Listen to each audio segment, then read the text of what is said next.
Alright, chapter 4. So the first exercise was the gradebook.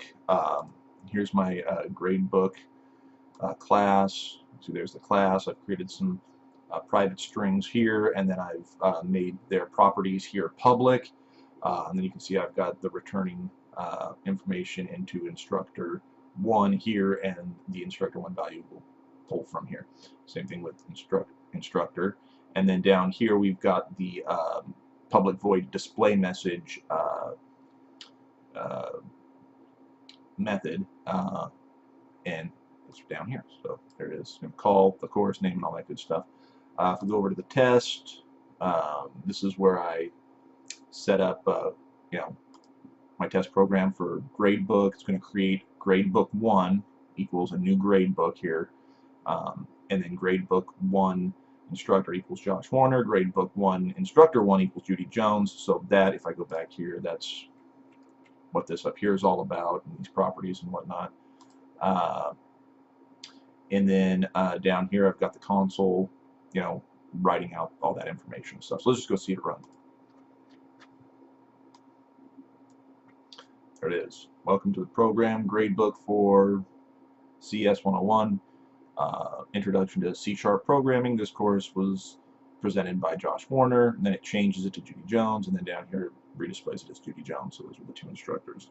I think that's what it was asking for, and that's pretty much it. So let's move on to the next project. The next one we did was the invoice. Alright, so here we go, invoice. So I created some space and memory here for the part number, description, quality price, or quantity price, and invoice amount. Made all those private, and then I've created public properties down here to be able to access that. And then down here I set on the quantity, I set it so that if the quantity is less than 0, the quantity will equal 0, because it can't be less than 0. So I did the same thing down here on the decimal. And then if I go over to the test program, here's what I kind of built up here. I've got the hammer invoice, so it's going to create a new hammer, going to create a new invoice for the hammer. I assigned a part number there for this invoice, which is hammer, and then I've also created a description for this invoice called hammer, and that's going to get stored in this new invoice that we've created.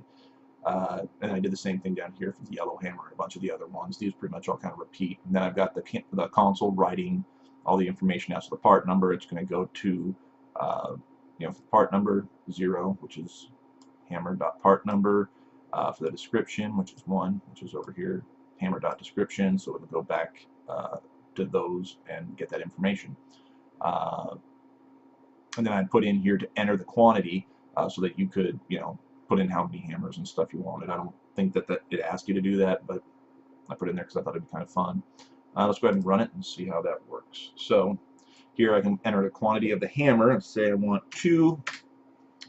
This quantity 2, price is $9.25 per hammer, so the invoice amount would be $18.50. On this one, if I did like a negative number, like -7, it's not going to do anything. It's going to be a quantity of 0 and an invoice amount of 0. They cost $9, so if you want -7, it's not going to let you do that. So that's what I set up in there. And then let's do another one here, like 300, and there we go. The price is $2.50, and the invoice amount is now going to be $750, and does all the mathematics, and seems to be working. Okay, let's go ahead and look at the final one, which was employee class. This is actually the one I spent the most time on. Where did I put that? There it is. Okay. So what I did here is I created space and memory for the first name, last name, monthly salary. Created that one as a decimal, those are strings. Set up the public properties for them to return and get their values, or get and set their values. And that's pretty much what I got going on in there. Then when we created the test program here, I went ahead and had employee 1 created using the employee class that we created over here. employee class. So it's got all these attributes basically. And then I just went ahead and filled them in. I said employee's first name, I want to put my name in there, put in a salary amount, put my brother in there because he will soon be making less than me. And then down here, when I did the console write line, I've got it, displaying employee 1, 0, which is their first name, 1, which is their second name. I did a tab here. I had to do 2 tabs to get this one out far enough. And then what I did with this C was I converted it to a currency, which is what that C right there does. And then I've also multiplied it by 12. So 2C, that's this one, 0, 1, 2, employee.monthly salary.